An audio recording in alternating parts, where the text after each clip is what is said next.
Well, good evening to you guys. Thank you, everyone, for your patience there. I'm a little bit slow today, but I'm not so slow as to not be able to have a fantastic guest on this evening. It's always a lot of fun, and I say always. He's been on the show once before, but hopefully he'll want to come on lots more in the future, especially. But tonight's guest, of course, is the one and only Jeff Talanian, who is just a super swell guy and has done an incredible amount of cool stuff in the hobby. He'll be joining us here shortly. But I just want to remind everybody, of course, that tonight's episode is brought to you by our friends at Hellebarde Games. Hellebarde Games makes the kind of adventures they'd like to play, whether it's for 5th edition, for Castles and Crusades, or OSR. Old School is in play at the table, and you can find them on Drive-Thru RPG or at their website, hellebardegames.com, where they are currently having a sale on their in-print 5th edition stock. That's right, they're clearing out their in-print 5th edition adventures, whether it is a mysterious swamp full of lizard men or a caravan trail in the desert filled with adventure. You'll find something you like. So if you hit them up at checkout, use the coupon code 5EOOP, get a 50% discount off your order. All right, Sean Hall, thank you very much. Greetings to everyone in the chat. I'm not going to sit here and preamble a lot, although I do want to give a special shout out to everyone who's kind of stuck with me through this crud that has clung to me. You guys are awesome. Thank you for your patience and your countenance. So without further ado, don the AKG studio cans and welcome the man, the myth, the legend, Jeff Talanian. Jeff, how the heck are you? Great. How you doing, Bill? I'm a little slowed down. So, yeah, did you get the crud, or was it full-blown COVID? The full-blown, the second one, yeah, the beer disorder. Yeah. I was hoping it would just stay crud, but and then it said, "Well, why should just you have it? I'll share myself with your whole family." So I didn't even have a chance to self-quarantine in the house before they all ended up with it too. So But anyway, I trust you avoided it and are in good health. Yeah, I knock on wood. I didn't contract anything at GaryCon this year. So weird. One crud in the past. I licked your coffee mug when you weren't looking many times. I don't. Not because I wanted you to get sick. It's just this thing that I do. I'm sorry. Anyway, how the hell are you, man? Good. Doing great. You were. I know a con is for the large part with a guy like you is a working experience, and you were busy as a swordtail cat in a room full of rocking chairs. But we did get to see each other a little bit. But let's just jump in. What is some cool stuff you got to do at GaryCon? Well, I changed it up a little bit from what I usually do. I didn't have a vendor's booth like I normally would. Mm-hmm. I have sort of changed how I do that in recent years. Okay. I've partnered up with 4 other publishers, and collectively we call ourselves the Independent Publishers Union. And it's not like a real union though. It's just a kind of in jest type of name. No, I gotcha. But anyway, it's Skeeter Green Productions, Mud Puppy Games, Planet X Games, Silver Boulet, and in my own small publishing company, Northwind Adventures. So we share booth space at various conventions. We'll be at North Texas this June. So anyway, getting back to your question for GaryCon, I didn't have a booth, and that allowed me to participate in more things that were going on at GaryCon that I normally wouldn't. I got to play a little bit. I ran several games, and I got to hang around with old friends at the con, and many acquaintances that I've made over the years just from running games and playing in games. So it was really nice. Great, man. That's wonderful. Like I said, I know you and I ran into each other. Unfortunately, like the one time is I think you were doing the auction down by the bar. Yeah. It's like, hey, I got a couple hours. Let's go play some OD&D. And you're like, hey, I got to do this. Right. But I mean, the way things kind of just literally fell together with me being able to go. I mean, I had no set schedule, so I was surprised to see you. I thought that you had said I saw you say a few months earlier that you weren't going to be able to make it. Well, it's funny you should bring that up because over there, all those names, a whole bunch of those people said that they were going to put paid to the idea of me not going to GaryCon, and they got together their loose change and their sky miles and made it possible for me to go up there. And I owe an incredible debt of gratitude to everybody in the community. I don't know that I'll ever be, like a self-published mogul of classic RPG stuff and able to do that too often. But it was a lot of fun, and it came so suddenly. Like I didn't even have time to get on the grid. So like that OD&D pickup game was it. That was all I ran, and we were sitting at sitting at one of the little coffee tables on the mezzanine, and I did that for a couple hours, and then I was fortunate. Alan Grohe, you know Alan, right? Oh, of course, yes. Yeah. I got into his AD&D game. I got into William Smith's OD&D game, and it was a lot of fun. But it's. I'm sorry, I'm just walking all over you here. But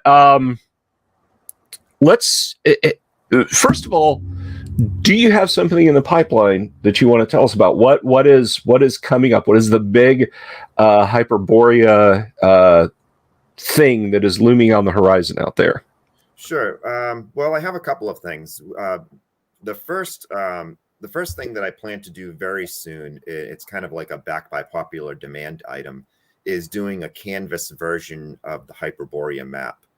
And so this will be, it's the same artwork by Glenn Seal, but he has rendered it in a different color scheme. And we've switched around the different fonts and labeling and just added some new features to it and really sharpened it up. And it looks really nice. As a matter of fact, I just pulled the trigger this morning on ordering the test print for the canvas version.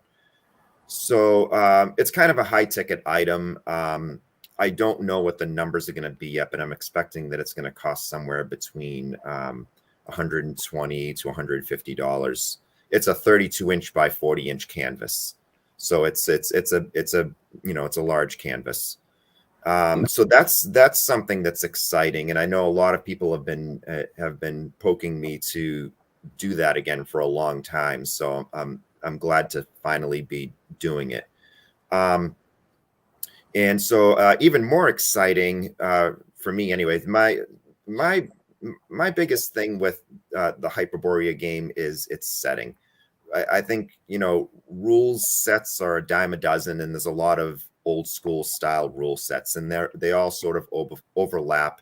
They're all very similar. They all have different tweaks and house rules to them, and unless they're intended to be an exact clone of an earlier system.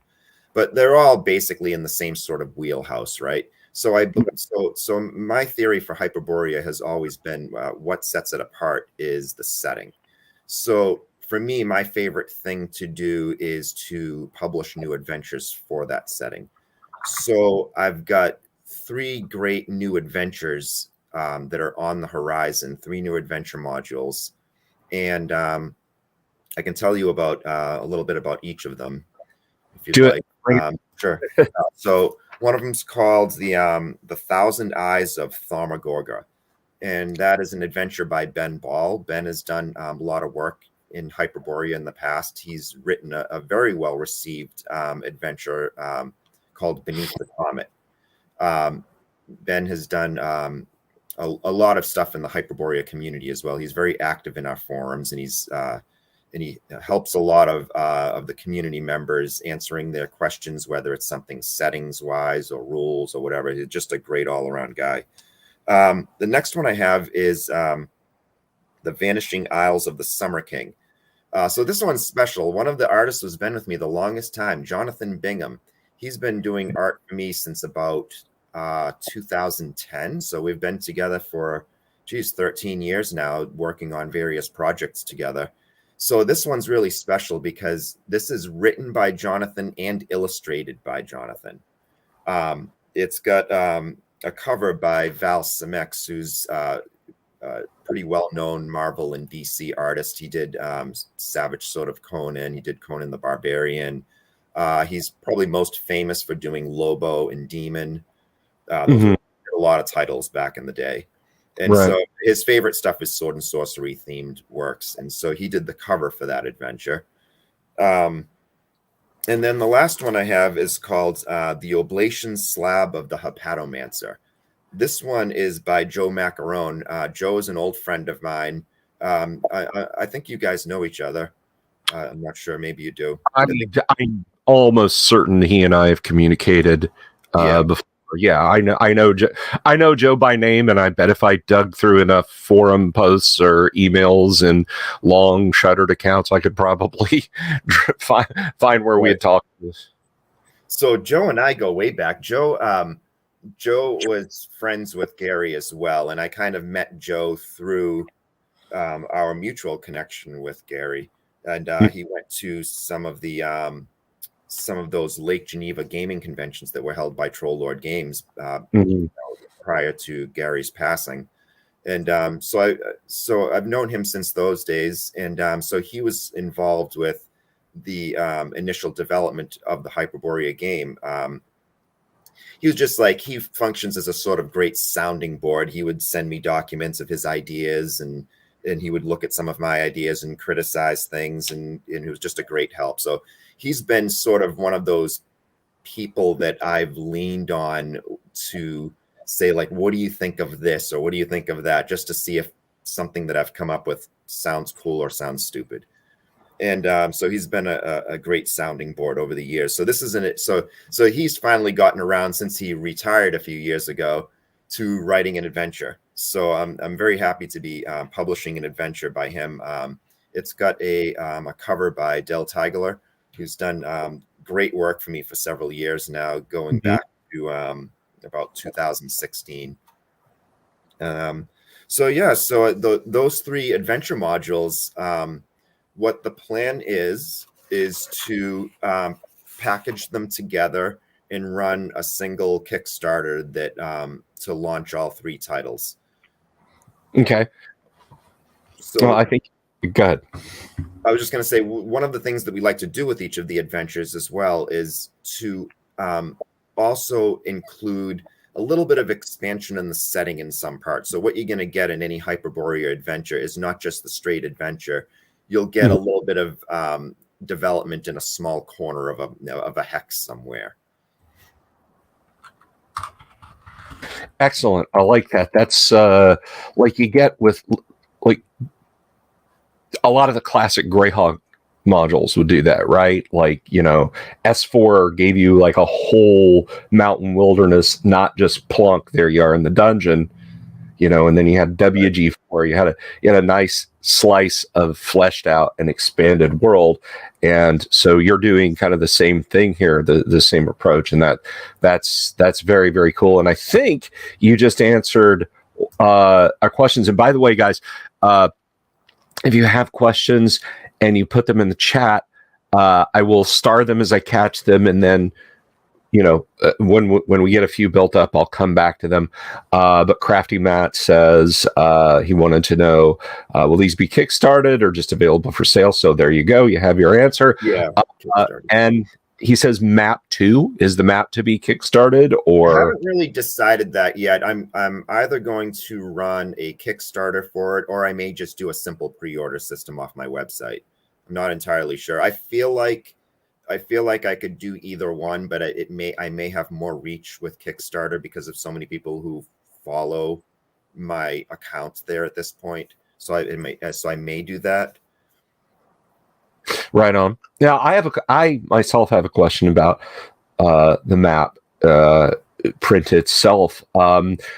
Would you entertain the option? And I mean, this could potentially double or triple the price for those who wanted this. But like, for example, it's almost impossible to see because I have absolutely no idea what I'm doing when it comes to setting up my studio. But over here, I have a canvas print of a Tracy Lesh painting that his wife got me. And it is actually on a frame, like there's there's a wooden, like 1x1 frame backing to it. This almost seems like that would be nigh impossible to do unless someone was willing to pay an exorbitant amount of money. I mean, you've got something, what'd you say, it was like 48 by 36 or something? It's 32 inches by 40 inches. So what you would have to do, so what I do is I have it cut to size and rolled. But if you were to do something like that, then you would expand the border around it by a few inches so that it could wrap around a frame. But then the thing that's the killer on that is the shipping.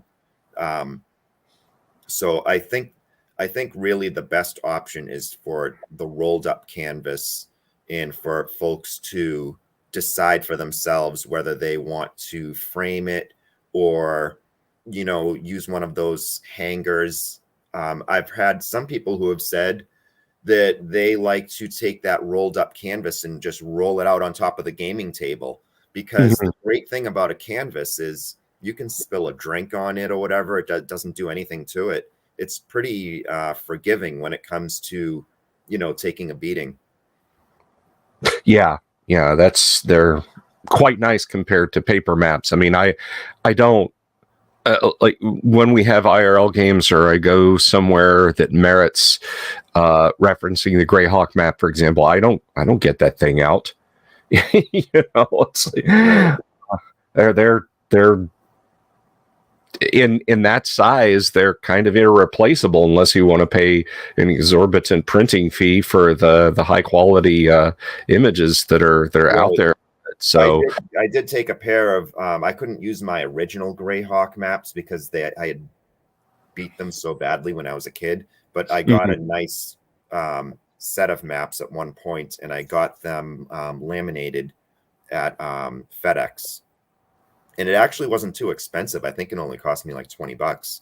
And so nice. If you have them laminated like that, you can use a dry erase marker on them or whatever, and throw whatever half of the map that you're using on the table. Nice. That's excellent. Zach G says no price is too big for Greyhawk maps. Well, right. Yes, indeed. So let me see. A couple more questions have come up here. Squirrel Hermit, I believe you're familiar with. He says, free basic starter PDF. It's funny. I just had a long conversation with a fellow at GaryCon about it, and it's kind of complicated from my end anyway, because for a starter PDF of Hyperborea, I feel like that I have to minimize the amount of offerings that I have for character classes. Right now we have 26 character classes in the game. You have the 4 basic character classes of fighter, magician, cleric, and thief, and then all this different weird subclasses that branch off of those. Some of them that would seem very familiar to you, and some of them that are unique to the system. Like, for example, you can have a barbarian and a berserker, But we also have some character classes like a pyromancer and a cryomancer, fire-based and ice-based magician subclasses and things like that. We have a rune graver, which is a subclass of a cleric. So anyway, long story short, I feel like if I did a starter set, what a lot of starter sets do is they only have the 4 core classes. Mm-hmm. Your fighter, magic user, cleric, and thief. And then they present the rules in a sort of abbreviated form. So I feel like to do this with Hyperborea is to sort of strip it of its sort of feel and its mood and the whole environment of Hyperborea. I think that you almost need to have some representation of those subclasses. So how do you do that in a starter set becomes a little bit of a quandary for me. I'm not sure how to proceed. So I consider, like, should I use maybe one subclass for each core class? So there's a total of 8 classes, and maybe each of those subclasses is one of the unique ones. So it's just something that I've wrestled with for a while, and I haven't really settled on how I would like to do such a thing, but I would like to do something eventually. Well, there you have it. Yeah, and I can understand that. I mean, I feel like, and play what you want and love what you play, I say to people, but I feel like there's a tendency for people to want to get so reductivist with their approach to it. It's like, no, there's just 3 classes and 2 races, and my rules fit on a card this big, and less than 1 page, and it's how the game should really be played. And it's like, no, it's you. If that works for you, that's awesome. But when you have something as rich, as well built, as finely crafted as Hyperborea, do you really want to start stripping off elements of that? At the end of the day, what are you left with? A 2 frame with a seat and a engine and a fuel cell and a steering wheel, right? And 4 tires is technically a car. Do you want to drive that all the time? You don't. Negatron 313 asks, could we get any information on the Chromarium supplement? Oh, okay. So that is the next project in the works. So you may have noticed that the three adventure modules that I mentioned are all written by other people, and none of them are written by me, because what I'm working on is Chromarium. So that's my big project. It's a city-state project. So it's going to be a format that I really haven't determined yet, whether it will be a box set or a hardcover. I really haven't decided that part yet. All I'm working on right now is the actual content of it, which would involve the various factions and guilds and races of people that live within the city and their interrelationships, and the government, which is ruled by an oligarchy, and all the different religions that take place that are a part of the city. So Chromarium is the largest city in Hyperborea, and it's very much a melting pot. You have a lot of cities in Hyperborea and towns that are largely populated by one race of people, or have a large dominant culture. But in Chromarium, it really functions as a melting pot where you have all races and cultures, but they have their own neighborhoods and factions and religions and everything. So that's been my big project that I've been working on. So it is in the cards. It's planned for 2024. There you go, folks. You have the news 2024 for Chromarium. Let's see. Jimmy Invictus says, well, actually, Jimmy, I'm gonna come back to that in just a second. Crafty Matt has a shorter one. I think we can vault this one real quick. Any chance of updating Sightless Serpent and Dunwich to match the 2E plus form factor? Yeah, I want to do that. I actually haven't mentioned this yet, but I'm actually down to about the last 30 copies of Charnel Crypt of the Sightless Serpent. That was our initial product for this whole game. While I was developing the game itself, I decided at one point, I think I want to write an adventure module and just put it out there. And so I initially had it in Matt Finch's Knockspell magazine. And then I fleshed it out a little bit more and turned it into a small, like a zine-sized booklet, and sold it at GaryCon 2. So that would have been back in 2010. So that was so I printed a whole bunch of them, but I'm down to the final copies on it. Taken from Dunwich was the module that we did after that, and that sold out a long time ago. So that's only been available in PDF in recent years.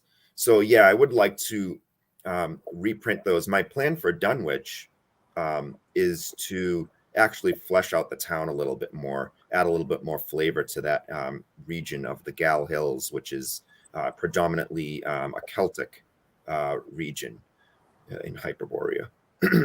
And so yeah, I do intend to release those with the current branding and look that the Hyperborea modules have all that they all evolved to around 2015, 2016. Well, there you go. Excellent. All right, now we'll get to Jimmy's question. What sources did you go to for inspiration, all the way back to Greek mythological, 30s pulp, and any specific authors? Yeah, like I say in all of the Hyperborea supplements, the primary authors are Robert E. Howard, H.P. Lovecraft, and Clark Ashton Smith. I'm happy to say, too, that as far as Clark Ashton Smith goes, I've actually turned a lot of people onto reading Smith who are really only familiar with the first two. So that's been kind of a cool thing. So setting-wise, I think that Smith has been probably the largest influence on a lot of what I've done with Hyperborea. But there's definitely a lot of Howard and Lovecraft in there as well. But those have been the primary authors. I've been inspired by a lot of other authors as well. Ones that come to mind would be Carl Edward Wagner, Edgar Rice Burroughs, Abraham Merritt, Michael Moorcock. I could go on, and they all have, if I picked out some point in the Gazetteer and opened it up, I can look at it and I could probably tell you this was loosely inspired by this or inspired by that. So reading fiction, pulp fiction, since I was very young has definitely played a huge part in my inspirations and development of this setting. But yes, I have also delved into the Greek mythology related to Hyperborea. Greek philosophers such as Herodotus and Pindar both wrote a lot about Hyperborea. So I've tried to, work some of that into the setting as well, but it is largely influenced by who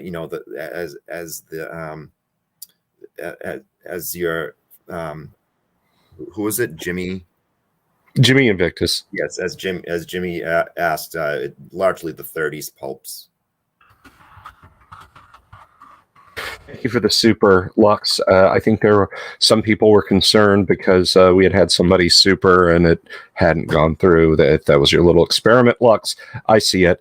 Thank you very much for the contribution to the orange juice and aspirin fund.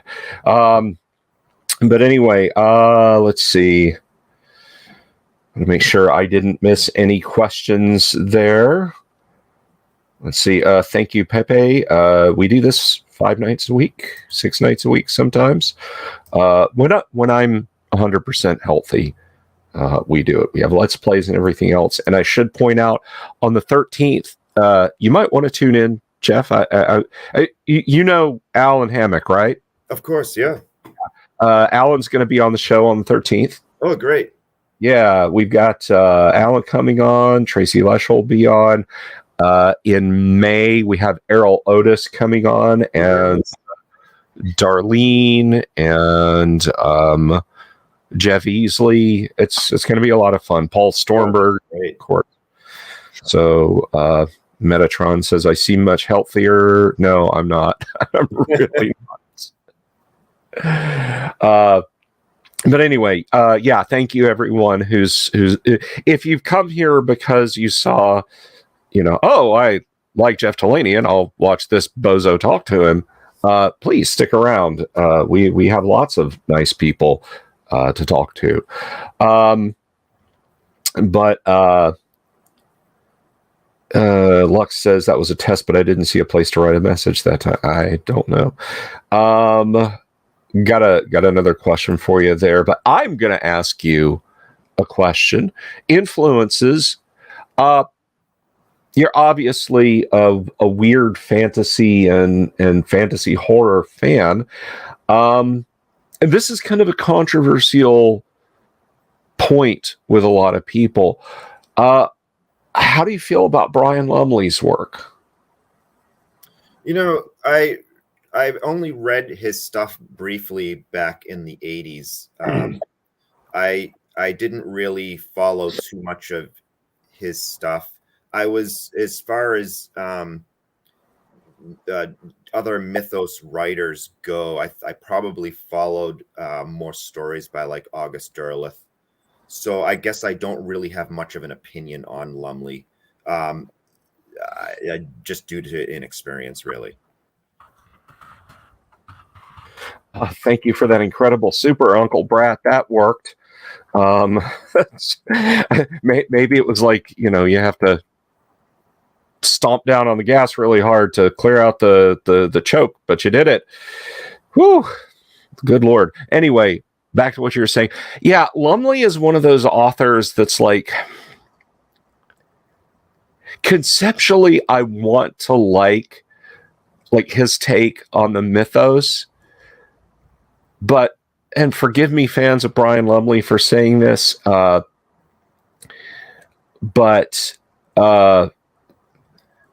his almost Gary Stu like character, it's like, there's a good Cthulhu and I'm best friends with him. Also, his daughter loves me, is like, does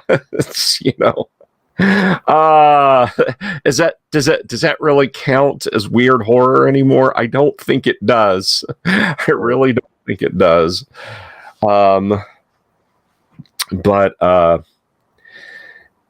Well, question answered. And is Jeff's favorite game at the moment still the vampire trapped in the bellows?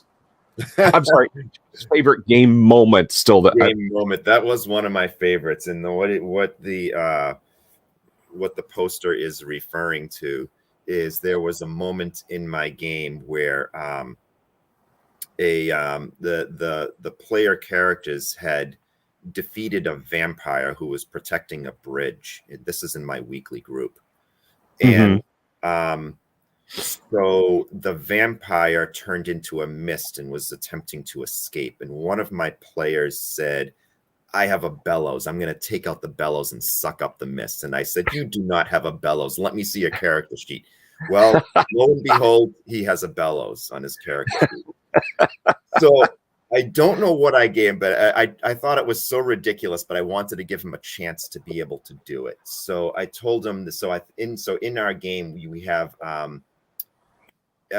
extraordinary feats, and they apply to the physical attributes of strength, dexterity, and constitution. It's a percentile roll to do something that's really super heroic. So I told him, it's almost like so in AD&D terms, it would be like Ben Barr's lift gate. Okay, it's equivalent to that, but we apply it to all the physical attributes. So anyway, I told him, you have to make me an extraordinary feat of dexterity to pull this off. So he looked at his character sheet, and I believe he only had like an 8% chance or something like that. He rolls it. He gets under the roll, and so he sucks up the mist of the vampire in the into the bellows, and then he took a piece of beeswax and plugged the end of it, and so he had a vampire trapped in a bellows. And oh my goodness! So it was the high fiving at the table and the lap. My group went nuts, and then they proceeded to put the bellows on a little raft in a river in the sun, and triggered it to open up, so the vampire was in the blasting sunlight and got killed later. But it was just like one of those hilarious moments. And this is one of the things I like to talk about a lot when I talk about role-playing games that we play, tabletop games, going back to our AD&D days. This is a shared, collaborative, creative experience that you could never get from a video game. There's a lot of overlap between video games and tabletop role-playing game, but there are defined parameters in video games that would never allow something crazy like that to happen, and that you have a group of friends together that just gloriously enjoy that moment. Yeah, I mean that dude, let me tell you something. If it wasn't being in danger of collapsing both my lungs laughing at that, the incredulity in your voice as you tell that story. You do not have a bellows. You do have a bellows. Right. Because that is such a player character stunt to pull. I have a buddy of mine. He's in the audience a lot. He's a wonderful fellow.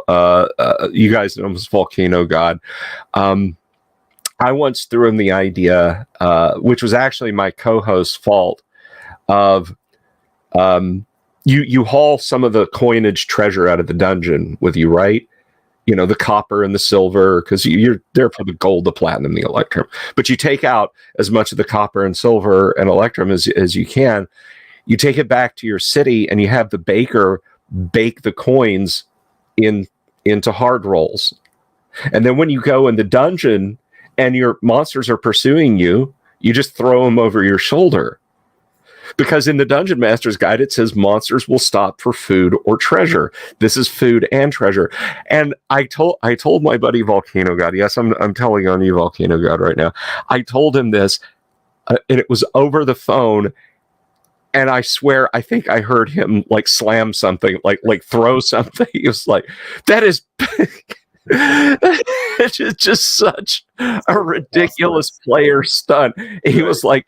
He was furious. He's like, "That's stupid. That is completely bending the rules around." I'm sorry, Volcano God, to call you out like that if you're sitting there quietly in the audience. But I mean, you don't have a bellows. I do have a bellows. Let me see your sheet. You do have a bellows. Oh my God, that is awesome. Right. I wish that I had been on the ground for that one, but thank you for sharing that. Right. It was I don't know how serious he is with this one or not, but I'm going to ask this anyway. Just letter L is his username. Asks, why did Hyperborea remove the ass? Astonishing swords and yes. So I for years I had branded the game as Astonishing Swordsmen and Sorcerers of Hyperborea, but I always put the emphasis on the word Hyperborea, which was always like larger than all the other words. And I wanted to simplify that a little bit because it was hard for branding. It was hard for putting on. I reached a point where I was putting in an event for a convention, and I couldn't fit the name of the game in the field that they gave me. So it was kind of my eureka moment. Like, maybe this is a little too long to be the whole. Why not just call it Hyperborea? But I still have Astonishing Swordsmen and Sorcerers of Hyperborea written right on the back of the book. So it's not like it's gone away. It's just that calling the game that is a little bit too much of a mouthful. Well, thank you. On behalf of someone who occasionally strips the little plastic gears in his upper works, Hyperborea is a lot easier on me. Anyway. Right. So let's see. I think John Walker had one question about your influence. Is Lynn Carter in that mix also? A little bit. Lynn Carter and Sprague de Camp.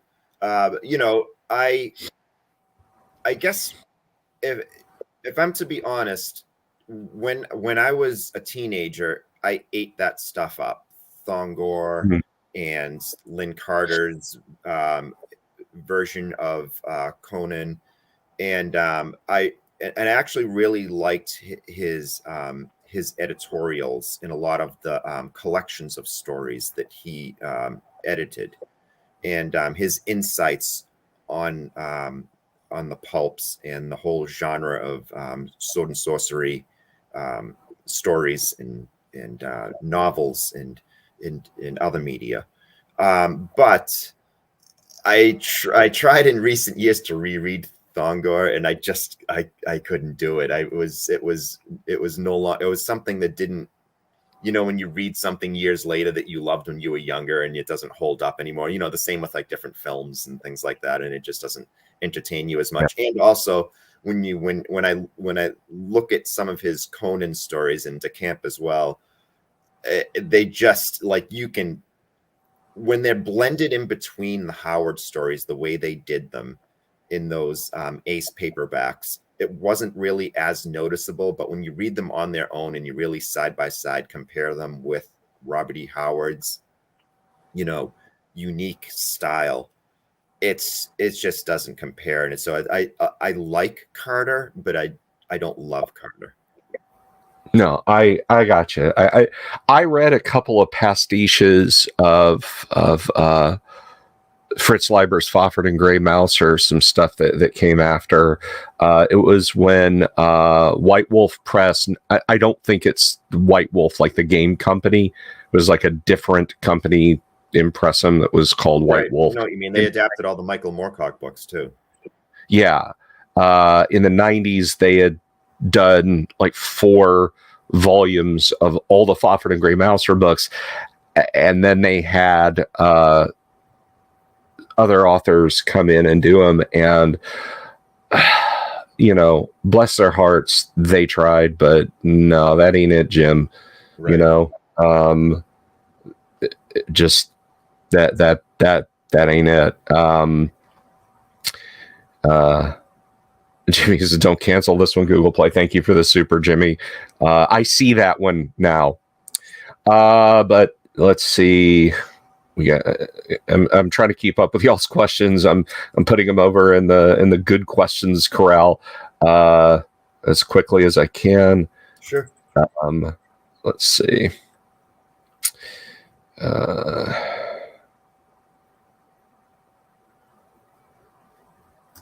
So let me get over here. Well, I think this is a good one. Will Mistretta putting his neck on the chopping block, though. This question is probably going to brand me as a horrible Philistine, but could there ever be a ruleless Hyperborea Gazetteer for those who want to use it with other systems? I feel like I have enough irons in the fire, and I like supporting my own games, so I don't really have. I've been asked it a few times before. It's really not something I'm interested in pursuing. I think if somebody really wanted to do that, the Gazetteer itself is mostly rulesless as it is. So if you just took your PDF and you printed that part of it and used it with whatever game system you want, you can kind of solve your own problem, I think. So I appreciate that people want to use it with other systems, and I think that's great, but it's not something that I'm inclined to pursue from a publishing angle. Right on. Right. And let me just, if I can, not putting words in your mouth, but I'm gonna, if folks could see like behind me here, like I'm primarily 1EA D&D Greyhawk guy, right? When it comes to my home campaign, but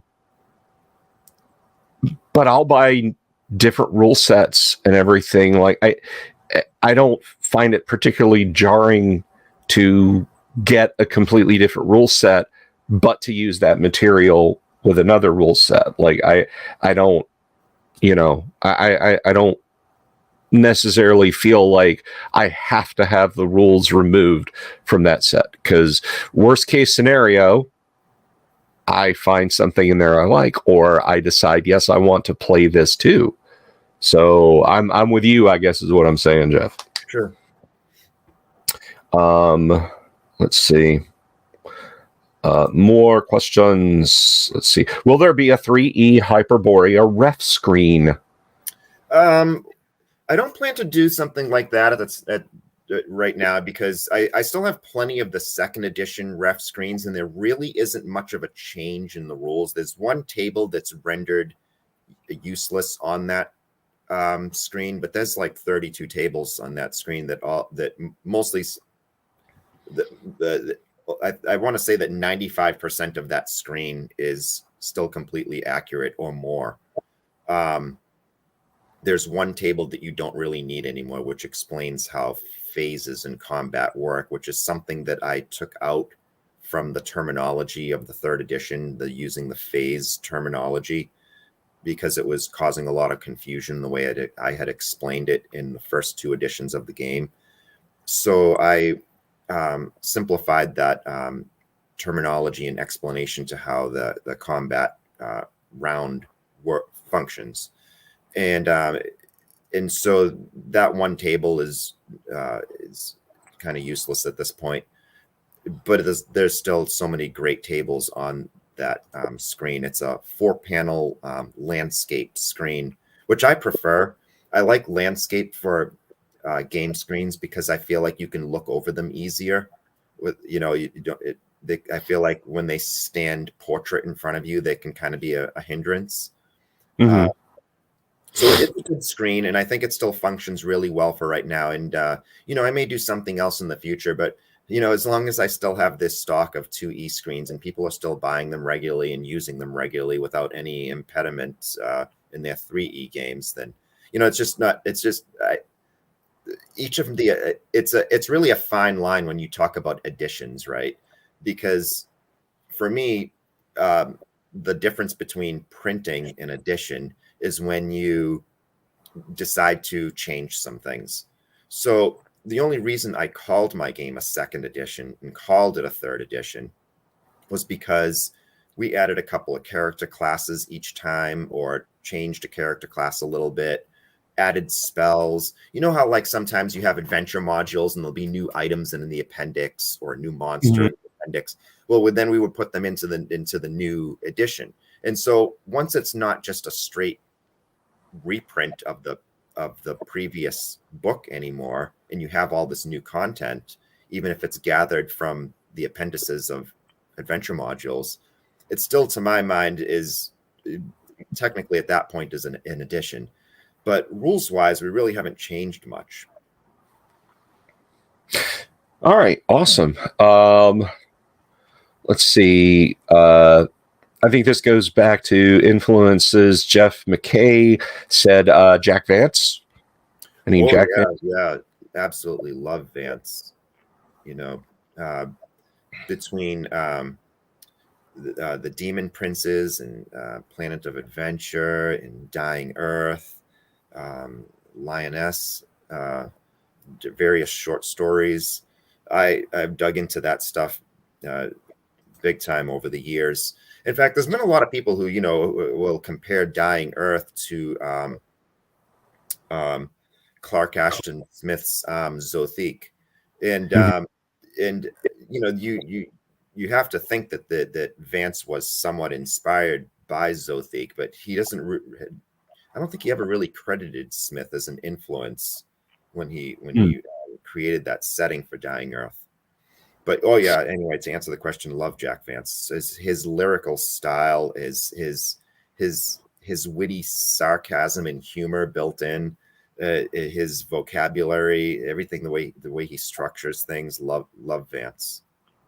Yeah, I mean, and for those of you, I know there's a lot of folks jumped into the Dying Earth stuff, Kujal the Clever, Eyes of the Overworld, and stayed there. If you haven't read Jack Vance's Lioness books, they're they're beautiful and romantic and heartbreaking. Yeah, a beautiful take on the whole fairy tale. You know, I would tend to think that he must have researched a lot of the collected works of the Brothers Grimm. Yeah, very, very much so. They're just achingly beautiful series of books there. So read those too. If you call yourself a Jack Vance fan and you only know the Dying Earth stuff, read the Lioness books. Yes. It is a completely, it's like finding out, for me it was like finding out that Tolkien also wrote awesome hard sci-fi. You know, it was like, whoa, this is completely different. Right. But then when you look at his Demon Princes series, that's functions in a sci-fi setting like a hard-boiled detective story. You know, so that he really is all over the place in the styles that he adopts or the genres that he adopts. It's hard to really pin him down. Yeah. Let's see. Well, let's go the other way. Heavy Metal Adventures asks, are there any authors or works you've read that make you think, gosh, I don't want to make anything like this at all? Well, I don't know. I've really gotten to the point, like I think it was probably by the time I was in my late 30s to early 40s, where I got to the point where if I'm 30 or 40 pages into a book and I don't like it, I'm just putting it down. I'm not going to finish it just because I paid for it or just because I read that much so far. Life is too short and there's too many great books out there that I haven't read yet. So I guess I just don't, I guess I lack the patience now to stick with something that I'm not completely enamored of once I'm, if I'm a certain amount into it.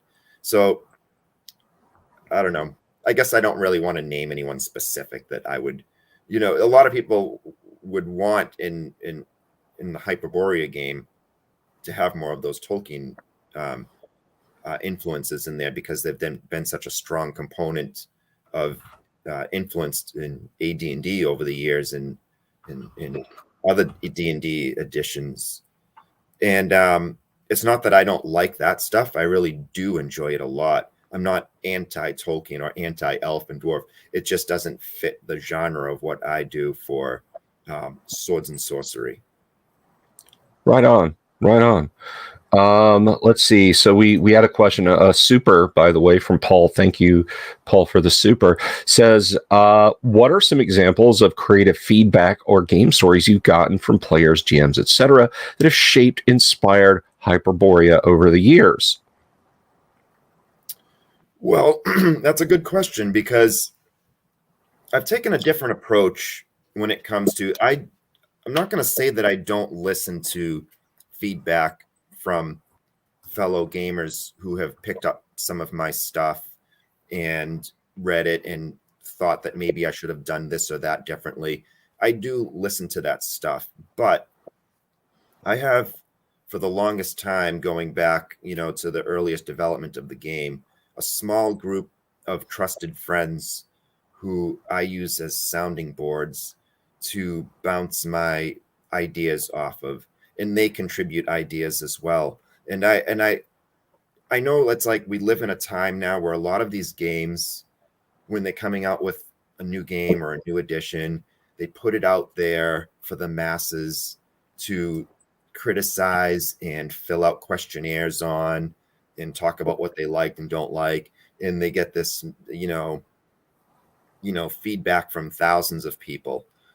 I take a different approach with that. And I'm more interested in talking to my close friends and my trusted confidants and what they think. Right on. Connect has been patiently waiting to have her question answered. So your next Connect, what was your most challenging or fork in the road moment or experience? I mean, I'm assuming we're keeping this within the realm of Jeff's writing Connect. So we'll leave it in that realm, Jeff. Okay. You know, as some of you may or may not know, Bill and I have a history that goes back to working on a project called CASTLE ZAGYG. Bill and I first met working on the town project that was associated with that, Iggsburg. And it was a creation of Gary Gygax, and it had multiple neighborhoods that were all being developed by different authors, some authors taking on more than one neighborhood. And so to answer the question, it has never, for me, it has never been the creative side of things that I've reached that difficult point or that fork where you sort of question things of what you should do and how you should go forward. It's the business side of things that could be really discouraging at times.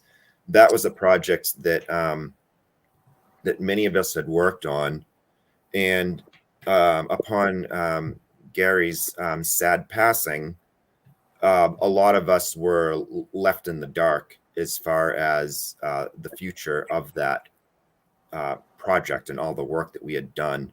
So upon that point, upon basically losing years of work that were put into a project, not only myself, but friends such as Bill here, that was a turning point for me in which I said, I'm not going to let that happen to me again. And I'm going to go forth and make my own small publishing company and see what happens from there. And so I created the Hyperborea game, which from its inception was a game that I wanted to create to play with my beer drinking buddies. The game that I wasn't trying to, you know, fill any type of hole in the market that I could exploit or anything like that. I wanted to play a game inspired by the Pulps, and my favorite authors, and create this whole weird fantasy with small components of sci-fi in there. And that's what I did. And I was fortunate enough that it resonates with other people, which is great. And it's a humbling thing for me. And I appreciate everyone who's supported it over the years and is into it as well. Well, there you go. Yeah, and if you don't mind if I interject a little bit there, Jeff. Yeah, Jeff and I are veterans of the psychic wars, if you will. Good Blue Oyster Cult reference, and Michael Moorcock's song, right? I have been waiting to I was like, man, you know, Jeff and I went through a lot with working on the things with Gary. We're veterans of the psychic wars. I got to make that comment tonight. But anyway, no, I worked on it too. Oh my gosh, Uncle Brat is blowing up the chat with another super.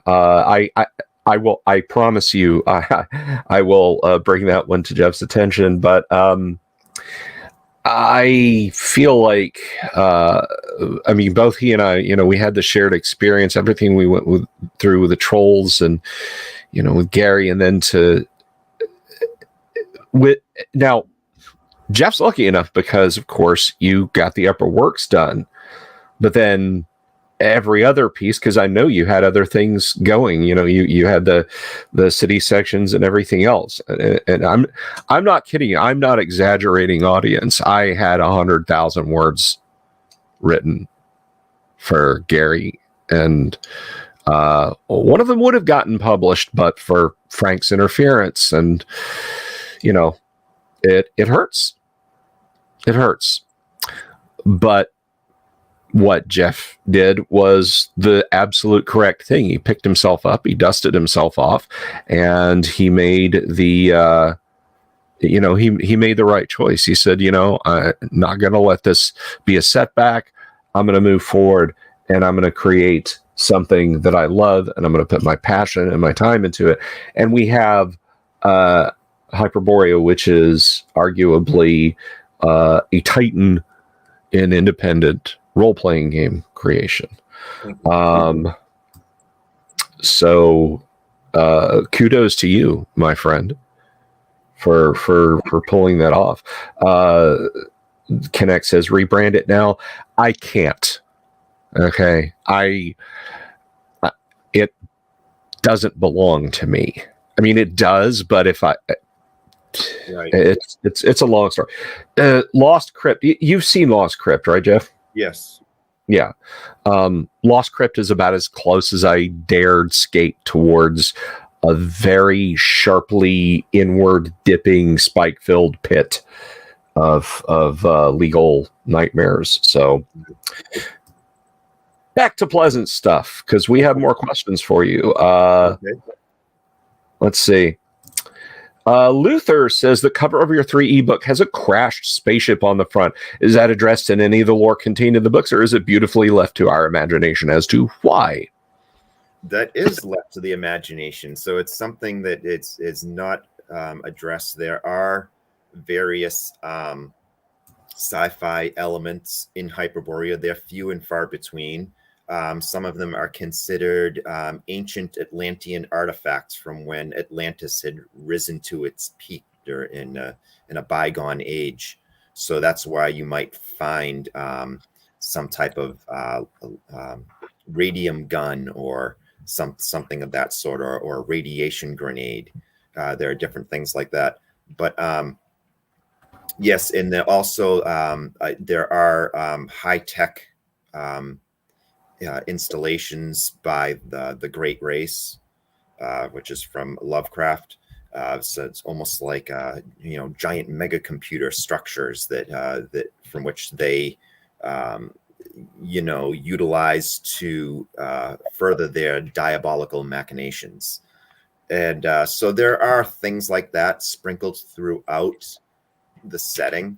I do know that there are some people who don't like to mix that sci-fi in their fantasy. That's fine. They don't have to. I've always been a big fan of it since I was a kid, and I bought Expedition to Barrier Peaks, and that blew my mind when I was young. So I've always been a big fan of that.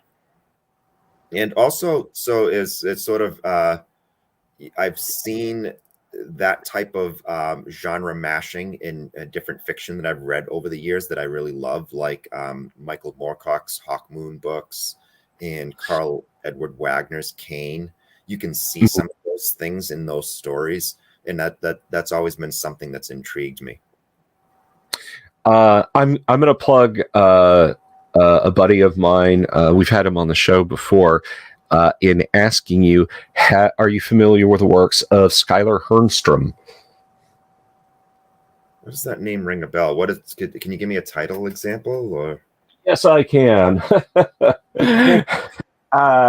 This shameless plug, because I love Sky and I love Sky's works. Eye of Sonu. Yes, I have that. I haven't read it yet. I haven't. Yes, shame on you. That's by DMR Books. I have a lot of the DMR Books offerings. I'm a big fan of what. Oh my gosh! You after this, read Eye of Sonu. The rest of you go buy Eye of Sonu and Thune's Vision. It's on the stack next to my bed. It's in the stack of books. When I get to it, stack. Sky Herdstrom was my Guardo Camino, my road guard through the difficult period around my wife's surgery last summer. So I cannot sing the praises of his works highly enough. And there's a very Hyperborea feel about his works. I think you're gonna just fall. Yeah, my good friend Morgan Hazel was the one who told me about it, and so that's why I picked up that book. He read it and he said much the same thing, that I need to read this book. Yeah, it's just amazing how good his stuff is. And when you started talking about all these bits and pieces sprinkled through, I was like, I wonder. So you, young man, no dessert until you finish your Hernstrom. Right. I recognize the name. Yes. Let's see. any more modern or living writers that also influenced Hyperborea? That's from Will Mistretta. Modern writers. There's a guy that I've been reading lately whose work I enjoy, and I just got his new book. I'm gonna do an opening right here, right on Bill Sylvie's show.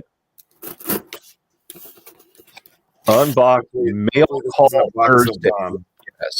Yes. This isn't something else, but yes, here it is. So, Larry Correa is a. I'm not sure if that's how you pronounce his name, Correa. His Forgotten Warrior saga has been something that I've really been into in recent years. I've found it to be pretty highly entertaining. You into his stuff too at all, Bill? Yeah. I'm familiar. Familiar with Larry. It's really interesting. It's based off of Indian mythology, not American Indian, from India. And it's you could say it's inspired by Michael Moorcock as well because of the type of swords that are in it. But it's this one character who is the Forgotten Warrior, and he is just his name is Ashok Vadal, and he is in the classic mold of a Pulp Fiction sort of anti-hero. And it's been pleasantly surprising for me reading this because I haven't seen many modern living authors who have written this type of stuff, in recent years. I feel like this stuff really stopped being published by the 1980s. Oh, that's a shame. But DMR Books, what you have, the one that you were telling me about, they are actively publishing sword and sorcery fiction, and they're doing a wonderful job bringing back to print books that haven't been in print since the 60s or earlier. Yeah. And also publishing new stuff like that. That's excellent. When I was a kid in the 70s, my dad, and I think he probably sold them for like a dime a piece back to a bookstore to help make ends meet. But my dad had a huge collection of pulp SF novels from the 50s and 60s, right? And I distinctly remember some of the titles, and I've gone Googling them, and it's like, there was that printing, and they're gone. They're unobtainium now, right? Yeah.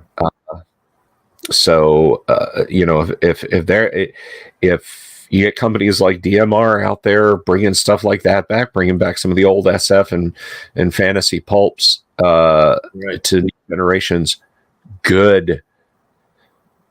The publisher himself, Dave Ritzlin, wrote a fantastic book himself. It's full of his short stories that he had published in various magazines over the years before he started his own small publishing company. I forget the title of the book. It was Necromancy, and it's an anagram of his own name. But it's actually a great book, but it's by Dave Ritzlin. Excellent. I'm going to need you to send me a whole bunch of links. You've given me plenty of homework too on stuff. So I got to get back into the habit of reading. I get so caught up in the show production and stuff. It's like and I like doing this. Don't get me wrong. I wouldn't do this if I didn't. If I didn't enjoy it, and two, if there was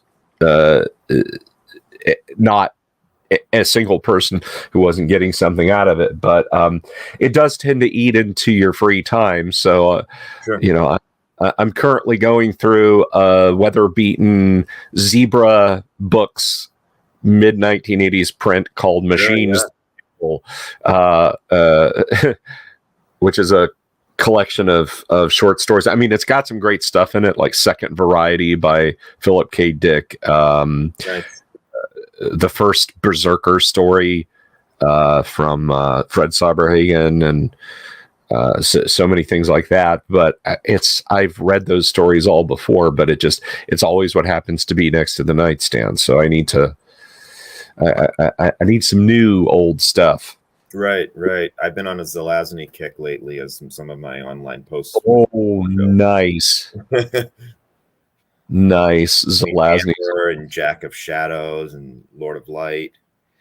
Yeah. I have the Doubleday Sci-Fi Book Club Amber books on a shelf. I have not read those in literal decades. Maybe I'll cry. Neither had I until I started because my thing is I've only read the first 5 Amber books back in the day, but then later on he wrote 5 more. So the first 5 books are Corwin's Saga, and then the second 5 books are Merlin's Saga, which is Corwin's son. So I wanted to read that second set of books, but then I decided, well, I should reread the Corwin's Saga first. So I'm going through those now. It wasn't really a question, but I'll ask the question. Your thoughts on Thomas Ligotti? Oh yeah, his stuff is really evocative. I only read some of his short stories in various collections, but he's really good. I really have enjoyed his stuff. He's I don't know how would you qualify it as, like, visceral horror. He's good. He's definitely in the weird tales vein of great horror writers. Yeah. Will described him as the black tar heroine of cosmic horror. I think that could probably be considered a pretty darn accurate descriptor. That's nice. That. I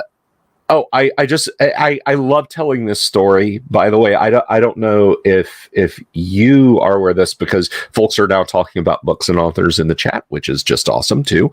Somebody mentioned Andre Norton. So 2 things. Andre Norton, God rest her soul, lived like 1 suburb over from me. Oh, really? Like, I am northeast of Orlando. She was a little less northeast of Orlando. But have you ever read Quag Keep, Jeff? Yeah, that was probably 25 years ago. I don't remember much about that, to be honest with you. It was a long time ago. I remember enjoying it. It was probably 30 years ago. It's a fun, weird read periodically. But so the story behind Quag Keep is that Gary actually came down here to Florida in '75, played D&D with her, and inspired her to write it. Her sons. And so everything she remembered, she put into the game, and she did this sort of meta plot where almost kind of presaged the D&D cartoon, in that real world D&D players found themselves not really transported into the game. Folks, if you haven't read the book, you'll have to read it, but it's a very meta, almost fourth wall breaking kind of fun book. Yeah. And it is the first Dungeons and Dragons novelization, and it is set in Greyhawk. So if you haven't read Quag Keep, go read Quag Keep. The other books that were similar to that I really enjoyed back in the day were by Joel Rosenberg, the Guardians of the Flame series, with it, that was basically centered around a group of young men and women playing D&D and become their actual characters in, Mhm. and, you know, they desire to come back to the real world sometimes, and you know, in the various escapades. But it's actually, it was pretty well done. But I think the series went on for like 7 or 8 books. I may have only read the first 3. Yeah, it's kind of serendipitous you mentioned that. I was just scrolling through Twitter the other day, and I saw somebody was just like here, I'm going to post a picture of a book I really enjoy, which is a cool thing to do, you know, instead of ridiculous selfie. Here's a Right. book photo. I like that idea, and it was a careworn copy of one of the Guardians of the Flame books, and Yeah, I was it like, might have been, if it was the first one, I believe it was called The Sleeping Dragon. That could have been it. I'm not going to go dig through my Twitter feed right now. It was definitely Greenberg, and it was definitely one of the Guardians of the Flames, and it had a very extremely evocative colorful cover on it. Let's see. Just I don't want to miss any of y'all's questions now. So, give me half a second. This is interesting.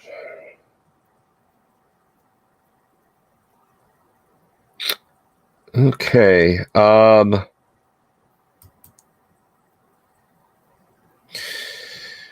right. I'm caught up with the chat. I just had to, like I said, I didn't want anybody to not have their say. Sure. And so here I've got a question for. I know how it worked out for me. How did you answer the call to end up working for Gary? Oh, well, you know, I was a struggling writer, and I was trying to find work, and it happened to be at a time that I was going back to Greyhawk after having run my own homebrew for a while, and I was doing some reading up on Greyhawk online. I was going to, I don't even know, it might still even exist, but there was like a very dedicated Greyhawk forum back in the day, with Cannon Fire or something like that. Yeah, Cannon Fire is still around. It's still around. Okay, that's awesome. So anyway, I was digging around different places like that and reading about different stuff with Greyhawk, and you know, I've always been kind of crusty when it comes to that sort of side. It's hard. I've always found it difficult to get into Greyhawk materials that weren't written by Gary or Rob, you know, or not overseen by Gary, you know, back in the days. But you know, the various 2E stuff that came out. But I was still, you know, looking around at different stuff, and as I was looking around, I saw that I ran into this into a message board somewhere that had basically a notice that Gary Gygax was looking for freelance authors for this project. And I said, what the hell, I'll give it a shot. So I crammed over the weekend. I looked at what Igsberg was. I bought the hardback, studied it, and I wrote some materials that could be in Igsberg, and just gave him the, you know, a cover letter and example of my writing, and sent it to him. And then I believe that was like on a Friday, and then it was the Monday after that I opened up my email and I saw Gary Gygax in my inbox, and I was afraid to open it because I thought, oh boy, here we go. This is going to be my rejection letter. And it was, you know, welcome to the team type of message. So I was, but at first I was actually put on reserve because he had already accepted enough people. But it only took about a week after that someone dropped out of the project, and I got their section in town. And then before I knew it, I ended up with like 4 sections. Yeah, it started out, there were 30 of us, you in the mix there. I guess you subbed in shortly after that, and I had a section, and then we had a few people drop out. And let me state, going forward, the people who had to drop out, I mean, I get it. It's I don't think anyone was like, there for the lulls and decided to just rage quit. I know a lot of people had unexpected things pop up. It's if to go back to what I was saying about my wife's health last year, if that had happened then, I probably would have had to have dropped out too. Right. But there were eventually 10 of us, Right. and I think we were all carrying 5 sections of town. It kind of worked out that way. There were actually, I believe there were 24 sections, as I recall, that there was about 19 that were in the town itself, and then there were 5 locations that were external to the town. And so I believe there were 24 sections in total, but of those 24 sections, there were, 3 or 4 people that wrote one section, and then there was a group of us who had multiple sections. Yeah. And so, and I agree with you.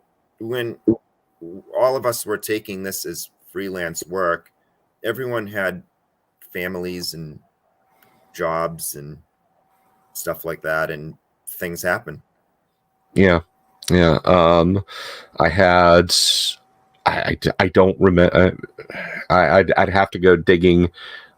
First, I'd have to get an optical drive, and then I'd have to get the box full of archive DVDs to get my manuscripts. But it was, it was a lot of stuff, and I had the Teeth of the Barkesh Noor manuscript, which was, a separate but similar project. So, when it came right down to it, we were all carrying a lot of stuff there towards the end.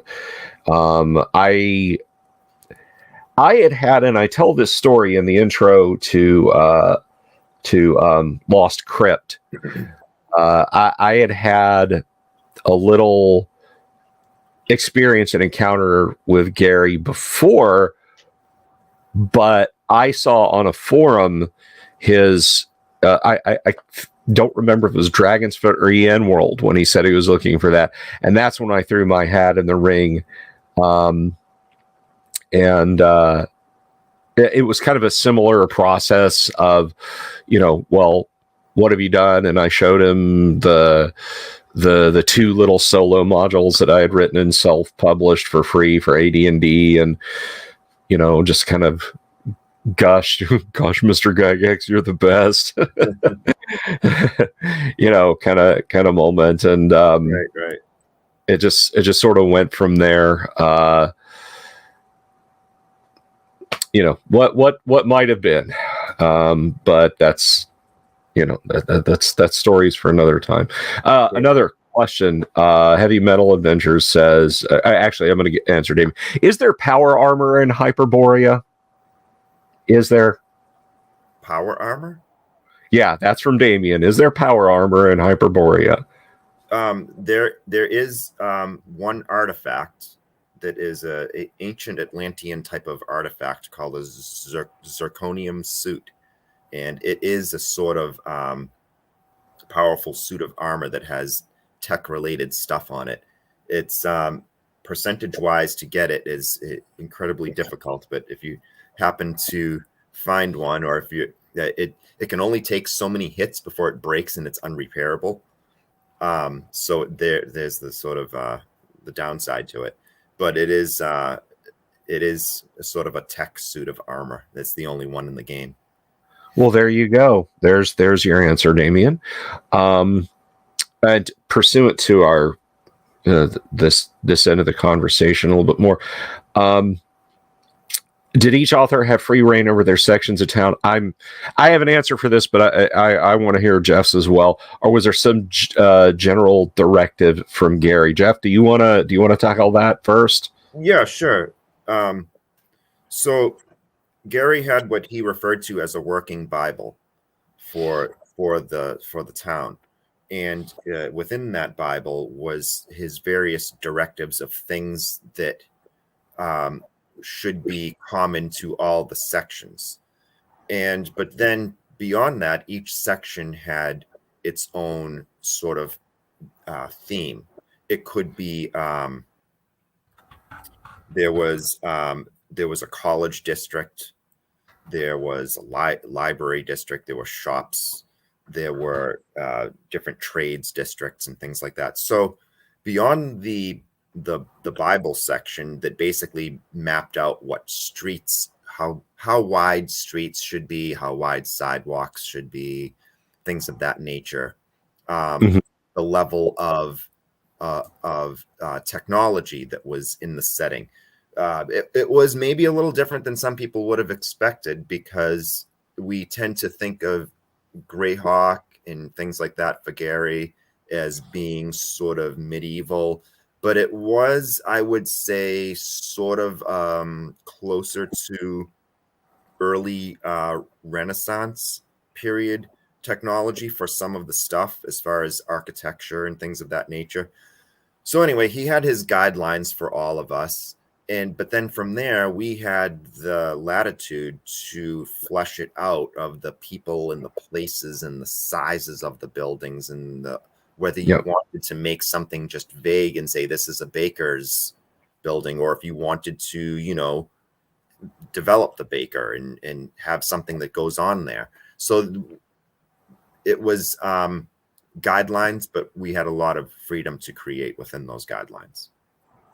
Yes, we did. And I have kind of I can't remember if I've told you this story before. I know some of the audience are probably familiar with this, but the first 10 days of the project, I was so head over heels with the idea that I was going to get to write and design for Gary Gygax.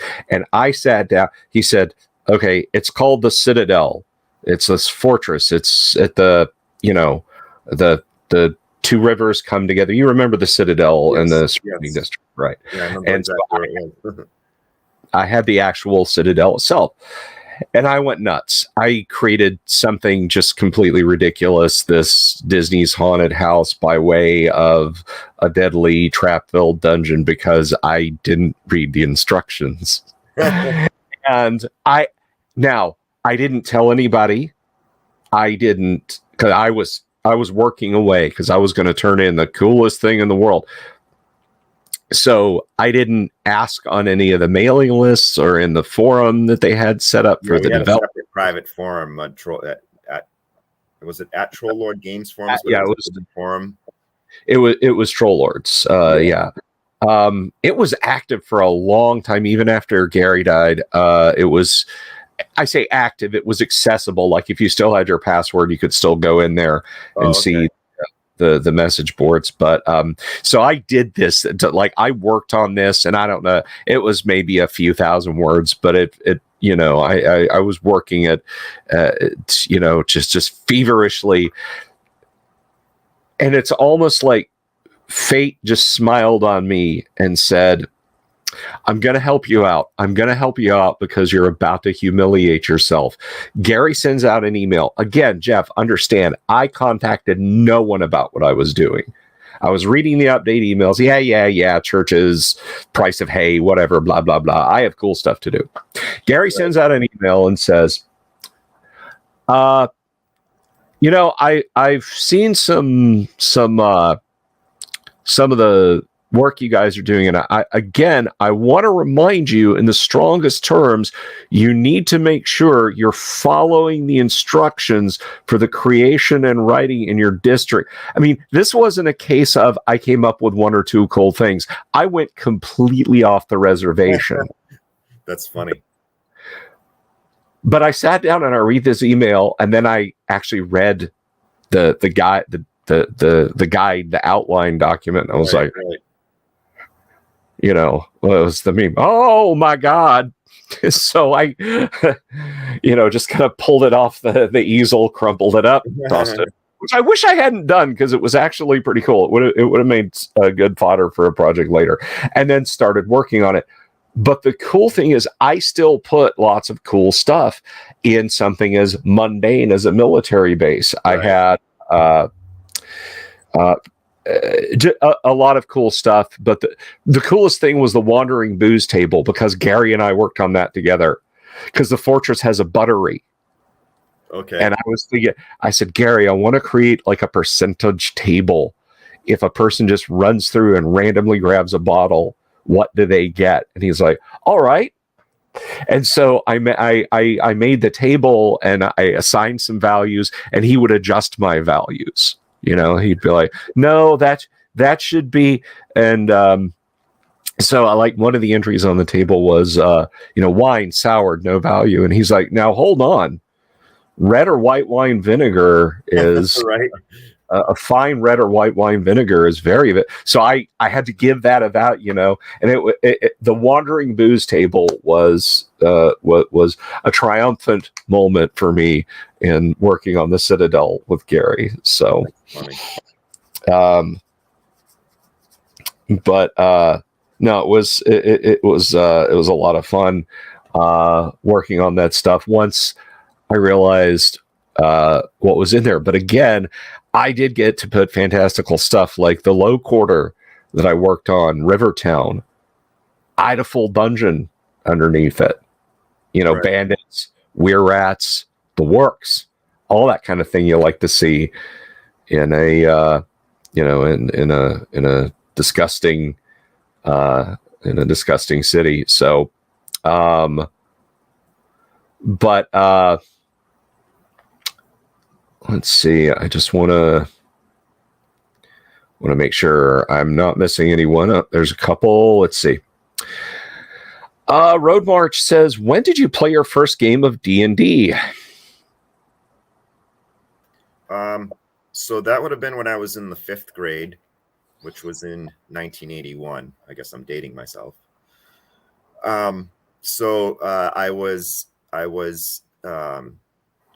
We had indoor recess because I think there was a snowstorm outside or something going on.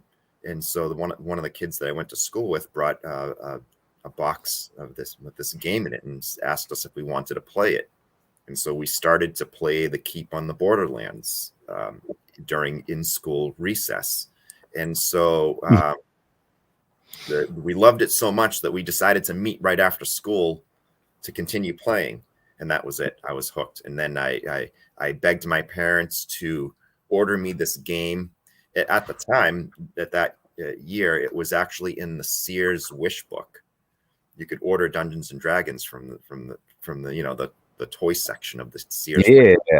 And so what's funny is as I recall, they had the mold vase set in the picture, but when my parents ordered it for me, I got the Holmes set, which I loved anyway, and so that was my first D&D set. I ran Holmes D&D, and Nice. saved my paper out money to buy a Dungeon Master's Guide, which I still have. I actually just brought it with me to GaryCon and had some more of the TSR legends sign it and make sketches in it for me and stuff like that. It's full of names of signatures of artists and writers from back then. So I ran D&D using a Dungeon Master's Guide and the Holmes set, and like I like to joke about every once in a while, there was no internet to tell us that we were doing it wrong. Exactly. I mean, my first D&D set was a copy of B2 and a set of dice. That's awesome. That's it. Because There's guess what? Instructional material in the early part of B2 to almost be a playable game. Exactly. If they had put a few spell descriptions and character advancement, like here's the XP range and here's how to calculate XP, B2 by itself would have been right a complete game in a single module. But then they couldn't have sold you a nice box set, could they have? Right.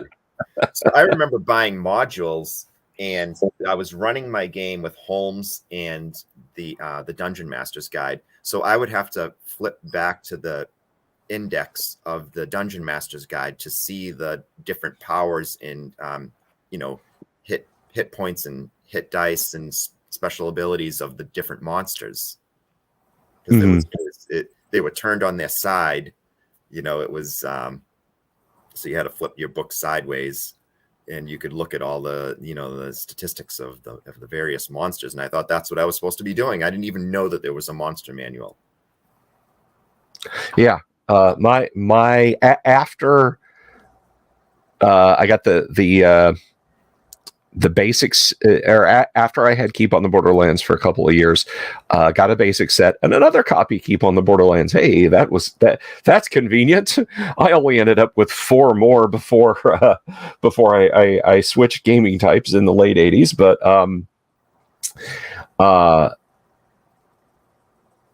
so my D&D setup for the longest time was that module, Isle of Dread, A1 Slave Pits of the Undercity, the basic and expert set, a monster manual, and the Dungeon Master's Guide. What more do you need? Yeah, exactly. And my little crumbling blue TSR dice. What more do you need? And I remember talking to Gary. I think this is on the interview audio that I did with Gary. I'll have to play that again for the audience one day. But when I was a kid, looking at the toy store shelves, all of the modules for basic D&D seemed to cover levels 1 to 3. I guess they didn't have a copy of Village of Hamlet or Against the Cult of the Reptile God, so all of the AD&D modules seemed to cover at the lowest 4th level. My thinking, you played basic D&D until your characters got to 3rd level, then you switched over to AD&D. Right. And I told Gary that story, and he said, well, we certainly didn't want to disabuse anyone of that notion. Of course. Right. Double dip out of little Billy's parents' wallet. Right. But no, I mean, we were kids. We made stuff up and we made it work. Exactly. We didn't sweat. Right. I remember being, so influenced by the stuff that I was into back then. I was so inspired by Walt Simonson's run on Thor back in the day that I created a whole campaign arc that was, based on his version of Ragnarok in the Thor comics. And, and I was a 14-year-old kid, making this stuff up and drawing maps and, having fun. Those were great days. Right on, man. That's absolutely the best way. Having fun doing it. Let's see. Bob Jester says Simonson Thor was awesome. Yes, that was a great run. Don't want to have missed anyone.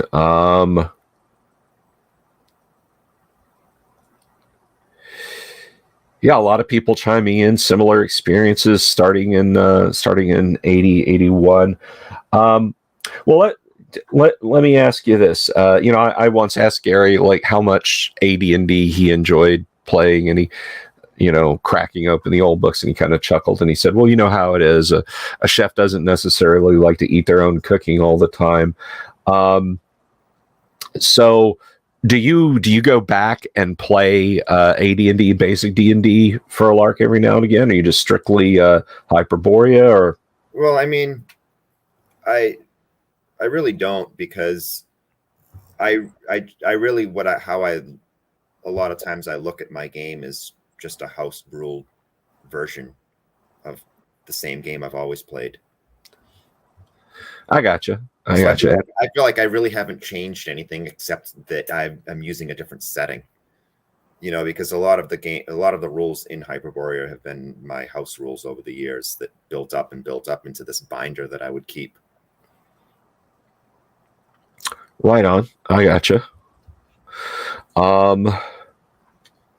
Pardon me. My throat is. It's not like the difference between, like, say, D&D and Palladium or something like that, where you're talking about something that's similarly themed but completely different.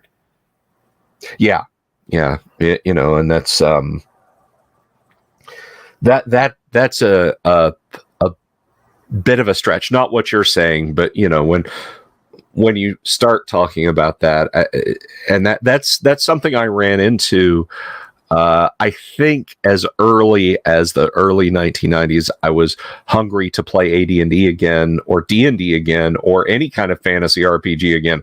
But my crowd, fellow RPGers, had worked that out of their systems in high school and college, and they just wanted to play Hero System or something not D&D. Right.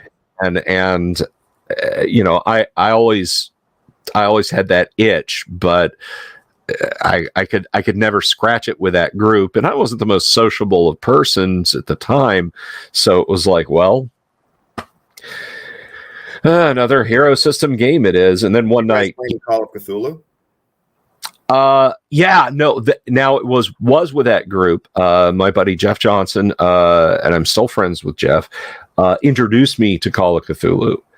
Now I love me some Call of Cthulhu, dude. Yeah, definitely. And I think I feel like your favorite Call of Cthulhu is the one you learned to play with. Right. I'll never forget playing a scientist who had a pistol, and I don't even know if I ever got to shoot my pistol before he went mad and died. And I was like, this game is great. Oh, then you're doing it right. The fourth edition book, the fourth edition Call of Cthulhu book, and I mean, saying edition regarding. Yeah, I know. It's until you get to seventh. Yeah. So, I got the 4E Call of Cthulhu book, and I love it. For the humor page in the back is a riot. I love the humor page in the Call of Cthulhu book. I just backed this Kickstarter and got this bad boy. Yeah, is that the 2-inch? Yeah. Yeah. Oh, lucky pup. I backed and got the I got the 1-inch, and we did an unboxing on the show. Yeah. It dropped, and we actually ran a Halloween Call of Cthulhu live stream over the month of October back at the end of last year. And that was a lot of fun. And it's if I can take a moment, and I think, Jeff, you'll have my back here, but if I can take a moment to address our friends in Renton, Washington, there is a way that you can actually present old versions of games that doesn't damage the new version of your games. It can actually be quite profitable for you. And you don't have to treat the people who play those old versions of your games like they're criminals or degenerates. Perhaps you could contact the fellows working for Chaosium on how to do that. Just me to you guys. All right. Public service announcement. A public service announcement. Now, I'm not asking you to comment on what happened back in January, but as I recall, when I did reach out to you, and understandably so, I am not calling you on the carpet, but you were like, I can't say anything. What a horrible month that must have been. And are you still feeling tension?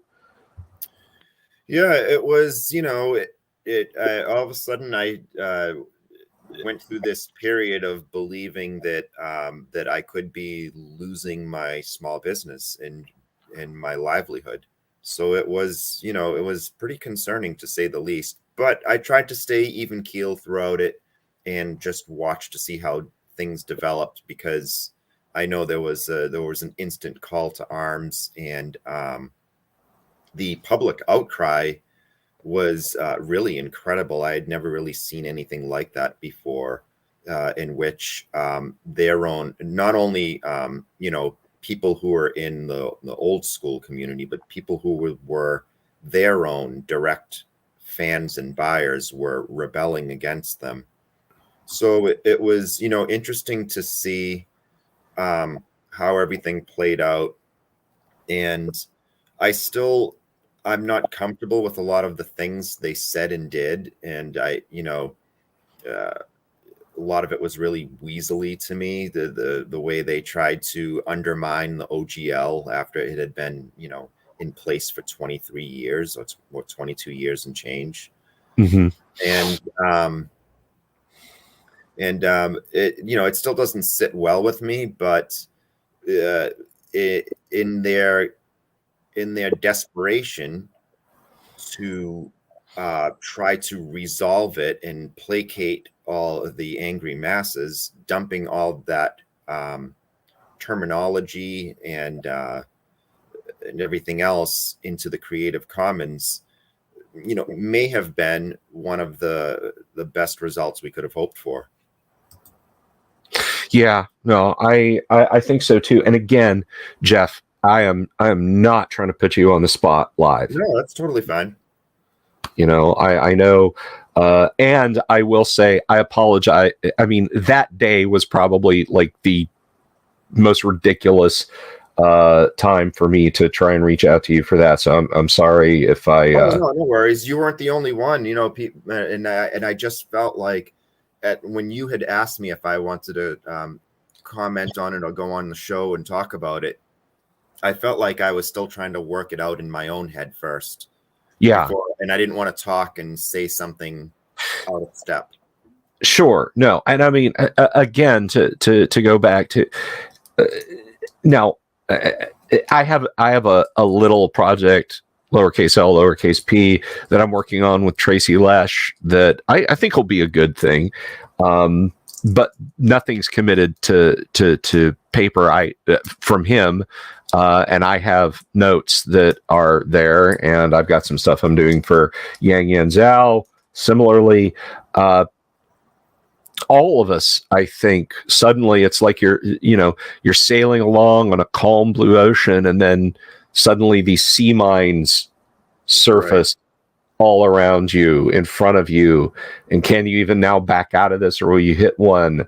I think a lot of us were looking for something, looking for anything, any kind of indication on what to do. And now that, as you say, the popular uprising has at least kind of taken Wizards by the shoulders and shaken them, Wizards can now go back to focusing on other things, like, saying what they said about half-elves the other day.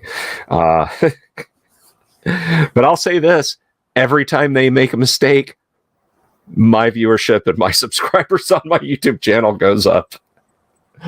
So, but the thing that I think that they forget, and I know a lot of nice people who have worked there because I've run into them at conventions, but sometimes I think that the powers that be forget that they are stewards of a game and a brand that they did not create. And that creation really is something that has been played by a lot of people for many decades, and they are invested in it.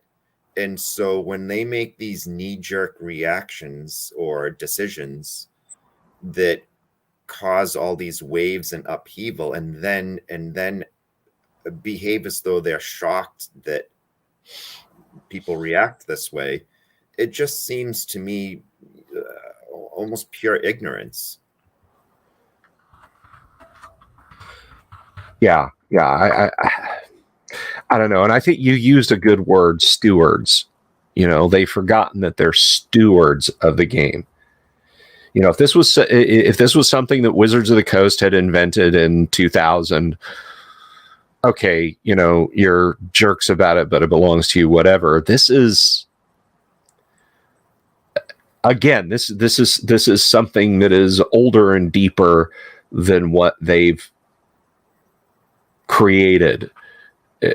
Almost anything they've created, and I think they have an obligation to their community, whether their community is buying PDFs of OD&D from DM's Guild, or they're, pre-ordering brand new hardbacks, to treat their customers with just a little bit more respect than they have been. Yep, I can agree with that. Here, nice statement. I gotta say, for a person of his status as a creator and a celebrity, Jeff is a heck of a regular Joe. I love this guy. Well, thank you very much, Amerifetti. Thank you. But I don't know what further potential traps there are down the road, what stunts Wizards is going to pull, and I think they're trying to lull people into a sense that everything's fine and that they've learned their lesson. If I had to speculate, I would say they're not going to do anything dumb until 2025, because 2024 will be the 50th anniversary of D&D. Right. And let me ask you a question, Jeff. Am I being overly optimistic saying that they won't screw something up in the 50th anniversary year of D&D? I don't know, because honestly, I never would have thought that they would have tried to pull the shenanigans that they did with the OGL when they did. And I think that the only reason that they tried to placate so many people and may have made another knee-jerk reaction by dumping everything into the Creative Commons, doing so was intended to sort of quell the mob, right? And I think that they did that as quickly as they did, when they did, because they knew that their movie was coming out soon. They knew that the public outrage was there. And so for the most part, people who said that they were not going to go see the movie decided, well, Wizards did the right thing now, so it's okay to go see the movie now. That's what they wanted. And so I don't know if their actions damaged sales at all. I'm sure that to some degree they did. But I think people have short memories for the most part, especially when you're talking about social media drama that, there's a new drama every day, multiple. And so people have short memories and they've moved on. And so I think that's what they were counting on, so that the movie could be successful. But I think that their long-term goal is to see the end of the OGL for whatever reason. Yeah, I mean, ultimately, I think we're like-minded. They're going to end that thing one way or the other. Whether it's, no, it's a good thing. No. The Creative Commons is the best thing, and it's a good thing the OGL is going away. It's good, and you'll like it, and you should enjoy it. But one way or the other, yeah, I think you're 100% right, and I think they are doing that. Which brings us to an interesting question from Connect, who says, let's see, is Jeff looking at going off the grid with separate OGL options? Like, are you doing your own open development kind of thing, or what? No, I will probably, the most likely scenario for me going forward is to probably start using the Creative Commons, because I feel like the OGL is going to be canceled or revoked. So I know there are these various third-party licensing groups that are coming up. Black Flag by Wolfgang Bauer and his people, and Paizo's. I don't know if Paizo's thing is also Black Flag. And it's probably people in the chat that are more informed than I am as far as who's doing it with these licenses. I think Black Flag is Kobold Press. Yeah, Well, Wolfgang Bauer. But it is separate from the ORC that Right. Okay. Yeah. is, being set up by Paizo. Right. Okay. So there's these different things, but I feel like they've all sort of lost steam with the release of the Creative Commons. That could just be my interpretation. They could very well be developing behind, closed doors with.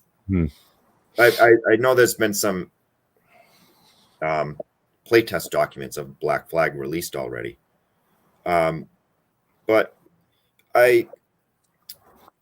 for my own part, I don't need to do any of that, and it doesn't. I don't need to get in league with anybody else. I'm just going to continue to do my own thing.